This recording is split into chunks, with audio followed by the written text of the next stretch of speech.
Good morning बच्चों। आज हम करने जा रहे हैं पद परिचय। पद परिचय के बारे में आपको मैं पहले ही बता चुकी हूँ। अगर हम पद परिचय की परिभाषा की बात करें तो पद परिचय यानी पद किसे कहा जाता है। तो बेटा देखो, एक तो होता है शब्द, जैसे एक या एक से अधिक वर्णों से बने सार्थक ध्वनि समूह को शब्द कहते हैं। जैसे क्या, अगर हम लिखेंगे क, कोमा ल, कोमा म, तो बेटा ये क्या है, वर्ण है। और जब इनको इकट्ठा कर देंगे तो ये, जैसे हमने इकट्ठा कर दिया कलम, पूरा इकट्ठा करा कलम, तो क्या बन गया, ये एक शब्द बन गया। अब क्या होता है, अब पद कैसे बनेगा, ये सामान्यतः एक स्वतंत्र शब्द है। जब वाक्य में प्रयुक्त होता है तो उसे वो पद कहलाता है। जब अगर हम अब कलम को वाक्य में प्रयोग करेंगे तो ये क्या करेगा, ये पद कहलाएगा। तो पद के बारे में बेटा मैं आपको पहले बता चुकी हूँ, है ना। जैसे आपने सुना जाना, तो शब्द के पद परिचय के लिए शब्द का होना महत्वपूर्ण रखता है। जो शब्द होता है वो क्या होता है, भाषा की अर्थवान स्वतंत्र इकाई है। जो वाक्य में प्रयुक्त जो शब्द होता है वो पद है। वाक्य में आए पदों का विस्तृत व्याकरणिक परिचय, अगर हम जो वाक्य में जो पद आते हैं उनका व्याकरण की दृष्टि से परिचय देना क्या कहलाता है बेटा, पद परिचय।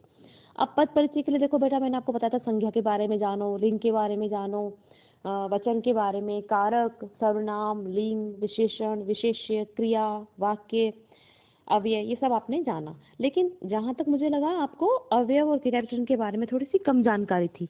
तो बेटा आज हम करेंगे जो अवयव हैं, अवयव के जो क्रिया विशेषण हैं उनके बारे में हम जानेंगे। तो हम इसको अविकारी भी बोल सकते हैं और अवयव भी बोल सकते हैं। तो शब्द का अर्थ ही है कि जिस शब्द को कुछ भी व्यय न होता है, अतः अवयव वे शब्द हैं जिनके रूप में लिंग, वचन, पुरुष, काल आदि व्याकरणिक कोटियों के प्रभाव से कोई परिवर्तन नहीं होता। जैसे क्या क्या, आज, कल, तेज, धीरे, अरे, ये सब क्या चीजें अवयव है। तो अब हम बात करते हैं अवयव शब्द में निम्नलिखित भेद हैं। अब अवयव के कौन कौन से भेद हैं, एक तो है क्रिया विशेषण, एक है संबंध बोधक, एक है समुच्चय बोधक, एक है विस्मयादि बोधक और एक है निपात। तो बेटा संज्ञा, सर्वनाम, कारक, क्रिया के बारे में तो आप अच्छे से जानते हो। तो आज हम बात करेंगे अवयव का जो एक सबसे पहला भेद है क्रिया विशेषण, उसके बारे में बात करेंगे। क्या होता है क्रिया विशेषण, वे अविकारी यानी कि वे अवयव शब्द का जो क्रिया की विशेषता प्रकट करते हैं उसे क्या कहेंगे, क्रिया विशेषण अवयव कहे जाते हैं। जैसे अब उसके भी बहुत सारे भाग होते हैं। तो पहले बात करें तो होता है रीतिवाचक क्रिया विशेषण। अब रीतिवाचक में क्या होता है, जिन क्रिया विशेषणों से क्रिया के घटित होने की विधि या रीति से संबंधित विशेषता का पता चलता है वे रीतिवाचक क्रिया विशेषण कहलाते हैं। जैसे इनकी पहचान कैसे करेंगे हम, तो कि इसकी पहचान कैसे कैसे प्रश्न पूछाते हैं। तो जैसे पहला प्रश्न पूछा जाएगा कि वह बहुत तेज दौड़ता है ना। तो तेज, तेज क्या हो गया इसका, रीतिवाचक क्रिया विशेषण। गाड़ी तेज चल रही है, वाक्य में यदि पूछा जाए कैसे चल रही है, उत्तर क्या मिलेगा, तेज। अतः तेज क्या हो गया, तेज जो हो गया वो रीतिवाचक क्रिया विशेषण हो गया। ठीक है। दूसरा आता है जैसे कि गाड़ी प्लेटफॉर्म पर अचानक आ गई, कैसे आ गई, अचानक। तो अचानक क्या हो गया इसका, रीतिवाचक क्रिया विशेषण। दूसरा इसका भाग होता है बेटा स्थानवाचक क्रिया विशेषण। तो स्थानवाचक में क्या होता है, क्रिया के घटित होने के स्थान के विषय में बोध कराने वाली क्रिया विशेषण शब्द स्थानवाचक क्रिया विशेषण कहलाती है। जैसे यहाँ, वहाँ, इधर, उधर, नीचे, ऊपर, बाहर, भीतर, आसपास, घर में आदि। तो हम इसकी स्थानवाचक क्रिया विशेषण की पहचान करके लिए क्या करेंगे कि यहाँ पे क्रिया पर कहाँ प्रश्न करना चाहिए, इसके उत्तर में जो शब्द प्राप्त होता है वह स्थानवाचक क्रिया विशेषण कहलाता है। जैसे कमला ऊपर बैठी है, वाक्य में यदि पूछा जाए कहाँ बैठी है तो उत्तर क्या मिलेगा, ऊपर। अतः ऊपर क्या हो गया, ऊपर स्थानवाचक क्रिया विशेषण। अब इसका तीसरा जो रूप है उसको बोलते हैं हम कालवाचक। तो काल से समझ गए, काल यानी कि समय। तो वे शब्द जो क्रिया के घटित होने के समय से संबंध विशेषता को बताते हैं कालवाचक क्रिया विशेषण कहलाते हैं। जैसे आजकल, कभी, प्रतिदिन, रोज, सुबह, अक्सर, रात को आदि। अब इनकी पहचान के लिए क्रिया पर कब प्रश्न करना चाहिए, इसके उत्तर में जो शब्द प्राप्त होगा वह कालवाचक क्रिया विशेषण है। जैसे गुरुजी अभी आए हैं, वाक्य में यदि पूछा जाए कब आए हैं तो उत्तर क्या मिलेगा, अभी। अतः अभी क्या हो गया, कालवाचक क्रिया विशेषण। अब इसका जो अंतिम है वो है परिमाणवाचक क्रिया विशेषण। परिमाण में क्या होगा, जिन क्रिया विशेषणों से क्रिया के परिमाण या मात्रा से संबंधित विशेषता का पता चलता है परिमाणवाचक क्रिया विशेषण कहलाते हैं। इन शब्दों में ये पता चलता है कि क्रिया किस मात्रा में हुई है, अतः इनको पहचान के लिए क्रिया पर कितना कितनी प्रश्न करना चाहिए। कुछ उदाहरण देखिए, जैसे कि वह दूध पीता है, वह बहुत दूध पीता है, मैं जितना खाता हूँ उतना मोटा हूँ, वे थोड़ा ही चल सकी। इन वाक्यों में जो थोड़ा था, मैं बहुत था और मैं जितना, ये सब क्या हो गया बेटा, परिमाणवाचक क्रिया विशेषण, यानी किसके अंदर क्या होता है, मात्रा आती है।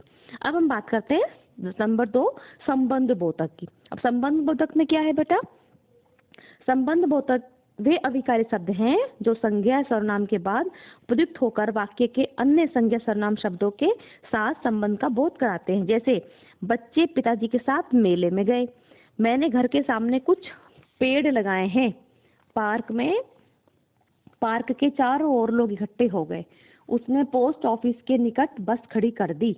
उपयुक्त वाक्य में आप देख रहे हैं कि के साथ, के सामने, के चारों ओर, के निकट, के भीतर के अलावा, की तरफ आदि शब्द रूप है जो वाक्य में आए संज्ञा सर्वनाम के मध्य संबंध स्थापित करते हैं। ठीक है, तो इन्हें क्या कहेंगे, संबंध बोधक। जैसे के से पहले, के भीतर, की ओर, तरफ, के बिना, के अलावा, के बदले, की जगह, ये सब क्या हो गया बेटा, संबंधवाचक क्रिया विशेषण। अब है, अब सबसे अंत में है आपका समुच्चय बोधक या योजक। अब ये क्या होता है, कुछ अव्यय शब्द दो शब्दों या दो पदबंधों या दो वाक्यों को जोड़ने का कार्य करते हैं, ऐसे योजक शब्दों को ही व्याकरण में समुच्चय बोधक अव्यय कहा जाता है। अब समुच्चय बोधक जोड़ने के अलावा कुछ अन्य कार्य भी करते हैं। जैसे जोड़ने का कार्य क्या है, और, तथा, एवं, और माताजी और पिताजी। विरोध बताने का कार्य क्या है, लेकिन, मगर, किंतु, परंतु। मैं आना चाहता था परंतु आ ना सका। ठीक है, और विकल्प बताने का कार्य होता है या, अथवा, चाहे, तुम आओगे या वह आएगा। इस प्रकार से हमने जाना समुच्चय बोधक में क्या होता है, दो वाक्यों को जोड़ने का कार्य किया जाता है। अब जोड़ने के कार्य में ओ तथा एवं आएगा, विरोध वर्तमान का पर, परंतु, विकल्प में आएगा या, अथवा, या, नहीं, अन्यथा, और परिमाण दर्शक में आएगा इसलिए, अतः, फलत, नहीं तो। ठीक है, तो ये हमने जाना। अब हम जानेंगे विस्मय आदि बोधक के बारे में। तो विस्मय आदि बोधक जो होता है उसको वो बना कैसे, विस्मय प्लस आदि प्लस बोधक। शब्द वे शब्द हैं जो आश्चर्य, आश्चर्य क्या होता है, आश्चर्य अर्थात विस्मय, जैसे कि हर्ष, घृणा, दुख, पीड़ा आदि मनोभावों का बोध कराते हैं। जैसे अरे, ओहो, हाय, उफ आदि। इनमें किसी विशेष अर्थ की सूचना नहीं दी जाती, बल्कि ये सब तो स्वतः ही किसी विशेष परिस्थिति में मुंह से निकल जाते हैं। अब जैसे हम बात करेंगे, अगर आश्चर्य होगा तो करेंगे ओहो, अहो, अरे, हे, और अगर हर्ष वाला वाक्य होगा तो वाह, आहा, क्या खूब, बहुत अच्छा, अति सुंदर। और यदि शोक, पीड़ा या ग्लानि होगी तो उफ, हाय, ओ माँ, हाय राम। और अगर तिरस्कार या घृणा होगी तो धिक, छी छी, धिक्कार, हट। प्रशंसा होगी तो शाबाश, सुंदर, अति सुंदर। चेतावनी में बचो, सावधान, होशियार, अरे, हटो, खबरदार। स्वीकृति में अच्छा, बहुत अच्छा, ठीक। संबोधन में हे, अजी, और संवेदना में हाय, राम राम, तोबा तोबा। ये सब क्या हो गया बेटा, इसको बोलेंगे हम विस्मय आदि बोधक। तो ये क्या होगा, वाक्य के आधार पर डिपेंड करेगा कि विस्मय वाला विस्मय आदि बोधक है, या हर्ष वाला है, या प्रशंसा वाला है, या स्वीकृति वाला विस्मय आदि बोधक है, या संबोधन बोधक है, या संवेदना वाला है। ठीक है बेटा, अब अंतिम करेंगे निपात। अब कुछ अव्यय शब्द वाक्य में किसी शब्द या पद के बाद लगकर उसके अर्थ में विशेष प्रकार का बल ला देते हैं, इन्हें निपात कहते हैं। जैसे आपको ही करना होगा ये काम, तो यहाँ पे ही क्या हो गया, निपात। हम भी चलेंगे, जल्दी है क्या, तो यहाँ पे भी क्या हो गया, निपात। अब तुम तो जाओगे ही, मुझे भी निकालोगे, अब यहाँ पे तो और भी क्या हो गया, निपात। अब तक, वह मुझसे बोली तक नहीं, यहाँ पे तक क्या हो गया, निपात। मुझे ही क्यों परेशान करते हो, यहाँ पर ही क्या हो गया, निपात। वह भी तो चल रही है हमारे साथ, तो भी क्या हो गया, निपात। तो बेटा अब आपने निपात के बारे में जाना, विस्मय आदि बोधक के बारे में जाना, समुच्चय बोधक के बारे में जाना।